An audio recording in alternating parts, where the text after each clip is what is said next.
हर हर महादेव मित्रांनो, काल आदिवासी विभागाकडून चौकीदार पदाचे सुधारित वेळापत्रक दिलेलं आहे, ते आता आपण पाहू. तर चला, याच्यामध्ये कळवण आणि चिमूरचा 28 जुलैला एकाच शिफ्टमध्ये पेपर आहे. चंद्रपूर, वर्धा, नागपूर, भंडारा 28 जुलैला 2 शिफ्टमध्ये पेपर आहे. अकोला आणि घोडेगाव 29 जुलैला 1 शिफ्टमध्ये पेपर आहे. पुसद, राजूर, देवरी, यावल, भामरागड 29 जुलैला 2 शिफ्टमध्ये पेपर आहे. तळोदा, जव्हारा, शहापूर, सोलापूर, किनवट, कळमनुरी 30 जुलैला एका शिफ्टमध्ये.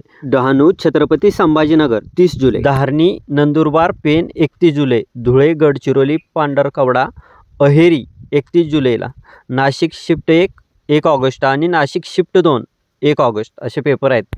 वेळापत्रक व शिफ्टचे टाईम तुम्ही बघू शकताय. सकाळी किती वाजता पोचायचं आहे आणि दुपारी किती वाजता. आणि उमेदवारांना प्रवेशपत्र परीक्षेच्या 7 दिवस अगोदर उपलब्ध होईल. यात एक विशेष गोष्ट घडली, ती म्हणजे आदिवासी विभाग व कामगार विभाग यांचा पेपर एकाच दिवशी असल्यामुळं काही मुलांचं मत आहे पेपर पुढे ढकलावा. तुमचं मत काय आहे कमेंट बॉक्समध्ये नक्की सांगा. आपल्या चॅनलला नवीन असाल तर लाईक, शेअर आणि सबस्क्राईब करायला विसरू नका. धन्यवाद.